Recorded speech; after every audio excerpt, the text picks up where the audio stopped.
us, and it helped Arch. Because he can get him off the ball some, take some pressure off him. Tony's been a big lift for us. Hey, Jay, there's a lot of talk about the sentimentality about this being the last Big East tournament. There's a lot of postseason conference tournaments around the country. What's unique about this one? I guess I don't want to get tired of saying this because it means so much to me, but I grew up watching this.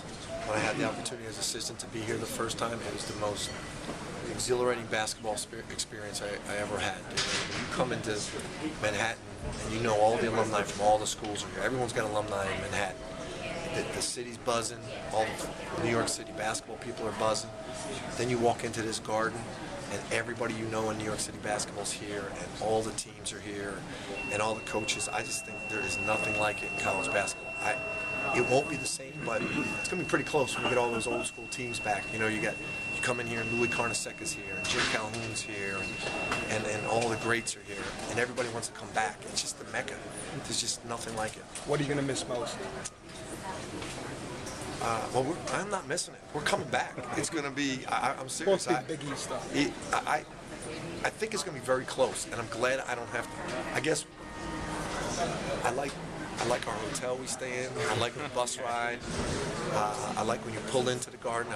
I like taking the big elevator up to the locker room. I love walking out there onto that court, seeing everybody sitting around the court that's New York basketball people. That's really what I miss. I really do. I love after the game you see all your New York guys, and you just know that people have great respect when you play in the garden and you play well. There's great respect for that, and I love that. Jay, I wanted to ask you about your players as a specific group. Did they acknowledge any sort of pressure to get to the tournament? And if they did, how do they approach it? And if they didn't, why do you think that is? You know what? They don't. I think some of them are so naive. I really do. We lost a game against Seton Hall after a couple wins. I think people said, they were tight. They weren't tight. They were loose. They were too loose. Okay. They're young. They're inexperienced. And one of our weaknesses was when we had good wins, we worked hard in practice, but we just thought it was going to happen the next game instead of working at it. That's what happened against Seton Hall. And then after that game, we played great at Pitt, just lost. So they did that all year. And it's just inexperience. It's just understanding that if you're one step off the top of your game, you're going to get beat in this league. I think they know it now. I do think they get it. And so did that benefit you, though, when you had the good wins at home against the good programs, so they didn't really understand the gravity of the moment? I really think it did. Okay. I really think it did. They weren't down after we lost to Pitt. They didn't look at the Georgetown game like, we need this game. They really don't. It's unique. The difference between what a 19-year-old, 20-year-old thinks and what an experienced coach that's been through it all thinks is really different. And thank God. So you guys, to that end, how has this year been for you with the ups and downs, with the young team, with the naive team?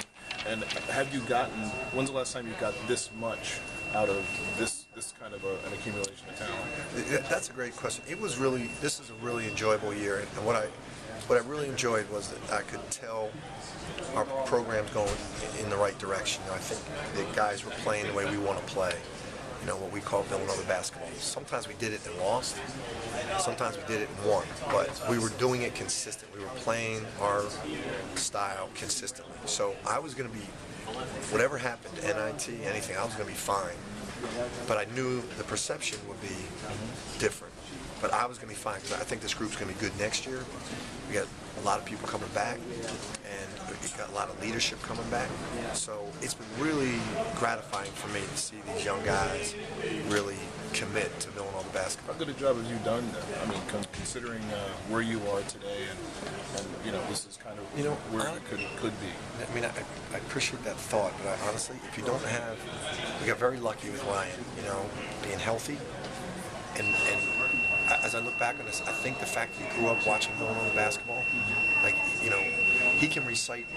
When I talk to the team about historical games, that Kyle Lowry played in, or he knows all those games. He can recite everything that happened because he watched as a kid. So we had the benefit of him being a guy that knows the history, knows what we want, and he comes in as a freshman. And then Yaru becomes a great leader. Bell gets healthy. Bell was hurt his first 2 years. He gets healthy. Those three really helped our staff make this team commit to playing Villanova basketball.